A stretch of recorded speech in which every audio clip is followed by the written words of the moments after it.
Por favor, nos ajude deixando seu gostei no vídeo.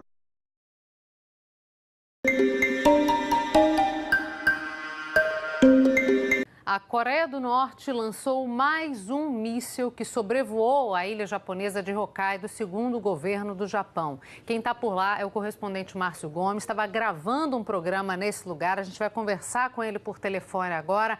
Márcio, há pouco mais de 2 semanas, finzinho de agosto, um míssil também teria passado por cima de Hokkaido. Todos os moradores receberam um alerta. Dessa vez, houve mais alertas para os moradores daí? Exatamente, Cecília. Boa noite para você, boa noite a todos aí do Brasil. Esse lançamento teria acabado de acontecer, segundo informações que o governo do Japão passou a todos os moradores através de telefones celulares. Ainda não está claro se todos os moradores do Japão receberam esse alerta ou se apenas os moradores de Hokkaido. Eu estou aqui em Hokkaido, o meu telefone celular começou a vibrar, começou a tocar e uma mensagem em japonês apareceu na tela, dizendo claramente: a Coreia do Norte acaba de lançar um míssil. Nesse mesmo momento, eu estava tomando café da manhã no hotel, no restaurante do hotel, o alto-falante começou a dar outra mensagem, falando para as pessoas se afastarem das janelas, porque a Coreia do Norte havia lançado um míssil. Isso foi pontualmente às 7 horas da manhã, aqui no Japão, aqui em Hokkaido, 7 da noite aí no Brasil. 7 minutos depois, um outro alerta, falando que esse míssil havia passado por cima de Hokkaido, mas não temos ainda a informação se ele caiu ou se ele continuou a viagem. Qual foi o destino desse míssil? E isso ainda não chegou a informação para a gente aqui, através dos alertas do governo japonês. Mas o mais interessante é perceber que no restaurante onde eu estava, as pessoas todos receberam alerta, todos olharam para seus telefones e voltaram à sua refeição normal, voltaram ao café da manhã. Cecília.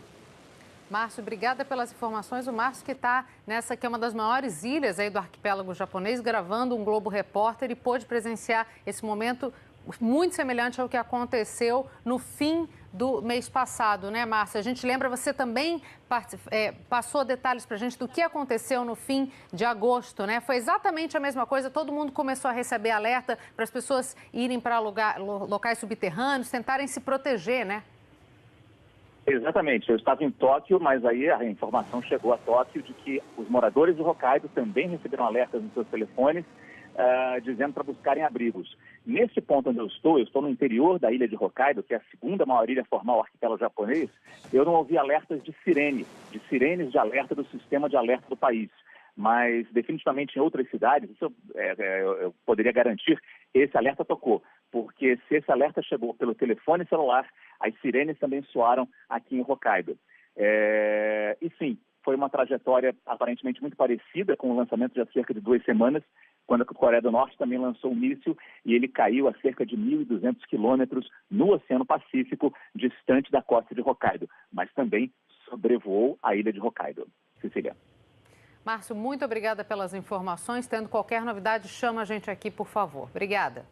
Essa segunda denúncia do Procurador-Geral da República, Rodrigo Janot, contra Michel Temer, certamente vai mexer aí com o calendário das reformas econômicas no Congresso. E o presidente da Câmara, Rodrigo Maia, diz que os parlamentares não querem falar de reforma da Previdência nesse momento. Ele deu uma entrevista exclusiva à nossa Juliana Rosa antes da confirmação dessa segunda denúncia. Boa noite para você, Ju. O Rodrigo Maia acha que tem chance ainda de votar reforma da Previdência esse ano, né? Ou pelo menos achava. Pois é, mesmo diante dessas turbulências todas, Cecília, boa noite para você, todo mundo que acompanha a edição das 6. O presidente da Câmara me disse que alguma mudança na Previdência pode ser votada ainda esse ano. Ele disse que hoje o governo está ainda muito distante dos 308 votos mínimos na Câmara dos Deputados para aprovar o projeto da reforma da Previdência. Ele me disse que com a segunda denúncia do Procurador-Geral da República contra o presidente Michel Temer, o tema das mudanças na aposentadoria não tem espaço para ser debatido lá no Congresso. Eu estava lá em Brasília esses dias, voltei hoje aqui para São Paulo. O que eu senti realmente conversando ali com os parlamentares é que todo mundo só queria falar de denúncia. O presidente da Câmara disse que daqui a 15 dias, aí nas contas dele, ele acha que é possível retomar as negociações, conquistar esses votos para poder colocar no fim do mês de outubro, segundo ele, a proposta para ser votada. Agora, ele me disse que o que deve ser aprovado é o mínimo do mínimo. Ele acha que vai ter aumento da idade mínima para você se aposentar e uma regra de transição para quem está perto da aposentadoria trabalhar um pouco mais. O que pode sair também é um ponto da reforma da Previdência que é muito importante para reduzir ali um pouco os privilégios de alguns, que é o seguinte, colocar um teto, um limite de R$5.000, ali um pouco mais que é o teto do INSS hoje, para todos os trabalhadores, do setor privado e do setor público também se aposentarem. Porque hoje tem muita gente em situação privilegiada, acumulando várias aposentadorias, pensões e recebendo valores altíssimos. Então, qualquer avanço aí da reforma da Previdência, pelo que eu tenho conversado aqui com os economistas, ajudaria esse início de crescimento que você começa a ver nos números, porque sinaliza uma redução da dívida do país no futuro, né? Isso atrai investimentos, gera emprego. Agora, só a reforma da Previdência, é bom lembrar, não é suficiente para reduzir o rombo gigantesco das contas públicas. Então, eu perguntei para o presidente da Câmara, Rodrigo Maia, se a Câmara dos Deputados também não pode ajudar reduzindo gastos. Ele me disse que está cortando 10% do orçamento desse ano e devolvendo para a União. Mas tem muita gordura ainda para queimar. Tem um monte de pauta econômica no Congresso. Conversei ali com muita gente sobre outras pautas. A reforma da Previdência é a mais importante de todas. E o presidente da Câmara acha que a votação atrasa, mas que dá para aprovar aí daqui a um mês. Será? Vamos ver um trechinho aí da entrevista que eu gravei aqui com o meu celular com o presidente da Câmara. Eu acho que hoje nós estamos um pouco distante dos 308 votos. Mas nada que a gente não consiga superar. Da outra vez, em maio, a gente abriu aí com 200 votos, já estávamos com 300. Então, eu acho que o trabalho é passar a denúncia, reorganizar a base, conversar com os líderes, para que a gente possa pautar a reforma da Previdência, que eu acredito que é muito importante. É muito importante para sustentar esse crescimento da economia. Vamos ver em que momento se consegue aprovar corte de gastos da Previdência e também os privilégios, que é bom a gente ficar sempre em cima. Vamos saber com a Rosana Cerqueira, continuar repercutindo aqui em São Paulo a repercussão dessa denúncia na nossa economia, principalmente na sua economia, né, no seu bolso. Rosana Cerqueira está ao lado aí de um economista. Rosana, boa noite para você.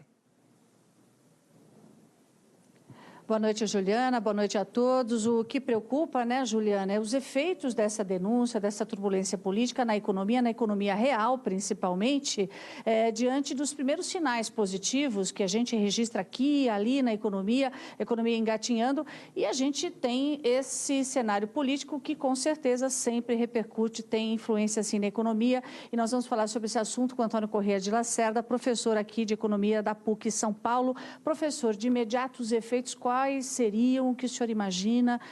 Boa noite. Boa noite. A incerteza política, né, gerada por esses fatos novos, certamente será mais um fator de incerteza a esse processo de recuperação ainda pífio, né, da economia brasileira, com um crescimento ainda difícil, né, e pouco expressivo, tendo em vista o quadro de elevado desemprego, crédito restrito. Então, o fato de você ter novas denúncias no campo político, isso cria um ambiente desfavorável a, por exemplo, a aprovação de medidas econômicas, inclusive as reformas, né? Aliás, o governo já vinha tendo dificuldades em algumas áreas, isso deve ser ampliado agora, e com reflexos, evidentemente, no comportamento da economia. Embora o cenário já estivesse dado, né, de uma recuperação ainda difícil e insuficiente, já que a queda foi muito forte nos últimos anos, quer dizer, cria mais um fator de incerteza. Essa incerteza adia investimentos, por exemplo, de empresários brasileiros, pessoas que poderiam estar vindo de fora investir aqui. Isso torna o cenário mais grave para movimentar dinheiro aqui dentro? Isso. A economia brasileira, quer dizer, ela já tem fortes restrições, né, devido a baixo investimento público, carência de crédito. Então, a incerteza política pode adiar decisões. Então, alguém que poderia estar investindo pode se sentir tentado a adiar o seu investimento para ver o desdobramento da crise política. Assim como também os próprios consumidores estavam readquirindo um certo grau de confiança, aqueles que continuam empregados e com renda, também podem se sentir menos motivados a tomar decisões de compra, especialmente bens duráveis, imóveis, né? Então, isso tudo dificulta a recuperação da economia. Isso a gente está falando na economia real. Sempre tem um efeito no mercado financeiro, que a gente fala também. O mercado financeiro defende as reformas. O mercado financeiro deve ter um efeito. Tudo bem, as denúncias foram feitas depois do fechamento do mercado financeiro. A gente deve ver uma turbulência amanhã, né? Isso, deve ter uma instabilidade. Uma queda da Bolsa, por exemplo, é prevista não só pelo impacto da notícia, e o que ele significa em termos de dificuldades de aprovação de reformas, de condição da política econômica, mas também porque o mercado subiu muito nos últimos dias, né? A Bolsa nos últimos meses teve um bom desempenho e é natural que haja um movimento de correção, o mercado tentando procurar algum parâmetro para se localizar. Alguma turbulência também no dólar, né, que é natural nos períodos de incerteza, de forma que gera alguma turbulência e instabilidade nesses indicadores. Professor, muito obrigada. Vamos aguardar aí toda essa repercussão e não tem jeito. A economia não consegue descolar sempre da política. Elas duas andam ali, caminham lado a lado. Juliana, Cecília. Obrigada, Rosana, pelas informações. Agradeço também ao professor pela participação aqui com a gente. Ju, obrigada mais uma vez. Voltaram ao café da manhã. Cecília.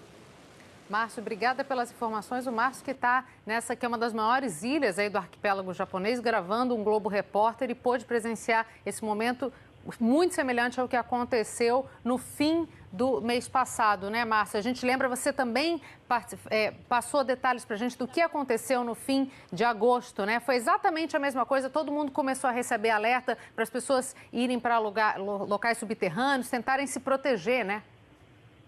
Exatamente, eu estava em Tóquio, mas aí a informação chegou a Tóquio de que os moradores de Hokkaido também receberam alertas nos seus telefones, dizendo para buscarem abrigos. Nesse ponto onde eu estou no interior da ilha de Hokkaido, que é a segunda maior ilha formal do arquipélago japonês, eu não ouvi alertas de sirenes de alerta do sistema de alerta do país.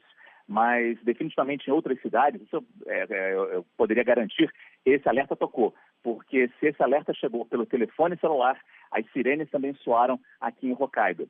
E sim, foi uma trajetória aparentemente muito parecida com o lançamento de há cerca de 2 semanas, quando a Coreia do Norte também lançou um míssil e ele caiu a cerca de 1.200 quilômetros no Oceano Pacífico, distante da costa de Hokkaido, mas também sobrevoou a ilha de Hokkaido. Cecília. Márcio, muito obrigada pelas informações. Tendo qualquer novidade, chama a gente aqui, por favor. Obrigada.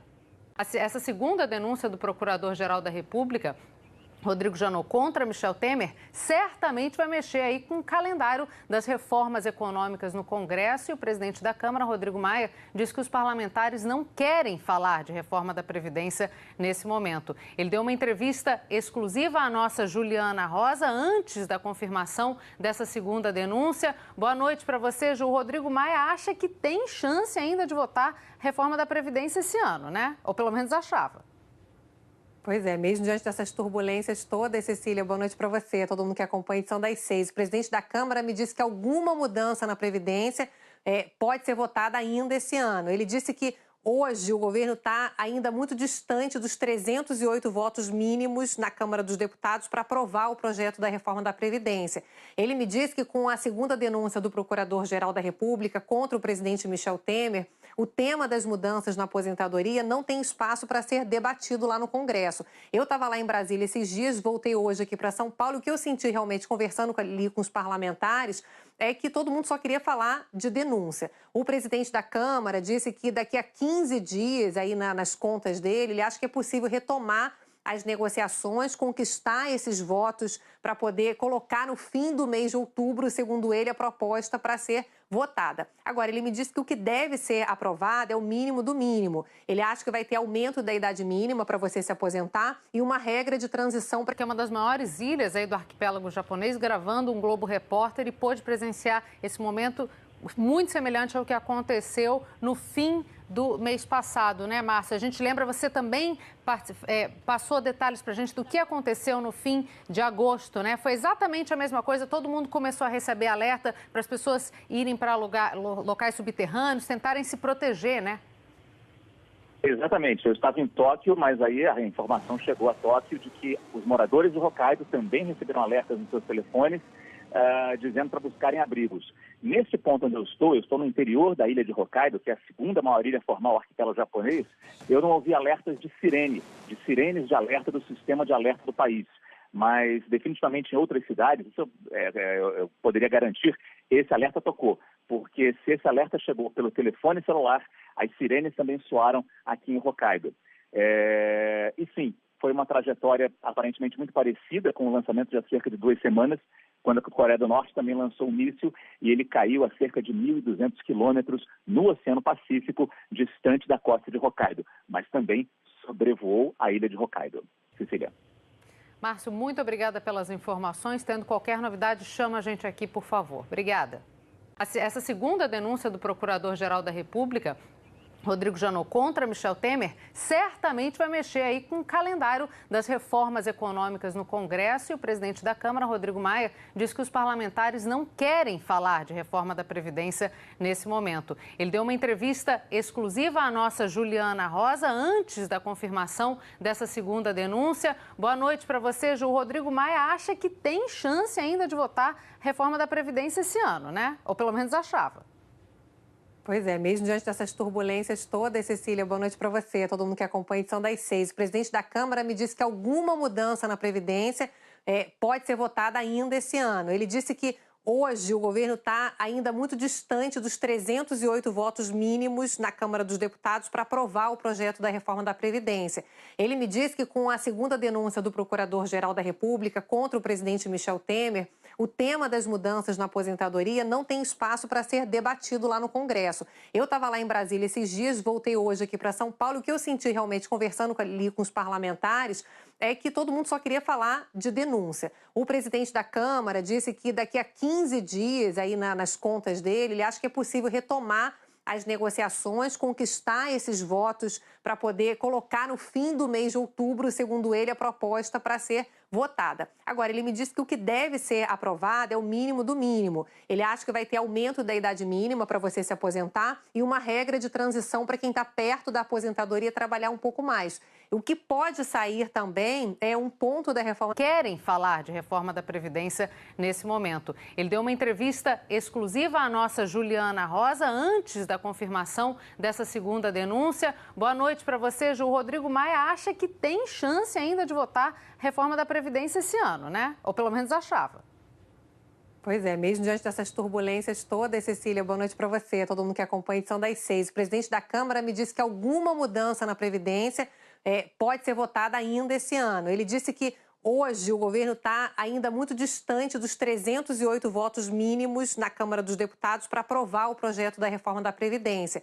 Ele me disse que com a segunda denúncia do Procurador-Geral da República contra o presidente Michel Temer, o tema das mudanças na aposentadoria não tem espaço para ser debatido lá no Congresso. Eu estava lá em Brasília esses dias, voltei hoje aqui para São Paulo. O que eu senti realmente conversando ali com os parlamentares é que todo mundo só queria falar de denúncia. O presidente da Câmara disse que daqui a 15 dias, aí nas contas dele, ele acha que é possível retomar as negociações, conquistar esses votos para poder colocar no fim do mês de outubro, segundo ele, a proposta para ser votada. Agora, ele me disse que o que deve ser aprovado é o mínimo do mínimo. Ele acha que vai ter aumento da idade mínima para você se aposentar e uma regra de transição para quem está perto da aposentadoria trabalhar um pouco mais. O que pode sair também é um ponto da reforma da Previdência que é muito importante para reduzir ali um pouco os privilégios de alguns, que é o seguinte: colocar um teto, um limite de R$5.000, ali um pouco mais que é o teto do INSS hoje, para todos os trabalhadores, do setor privado e do setor público também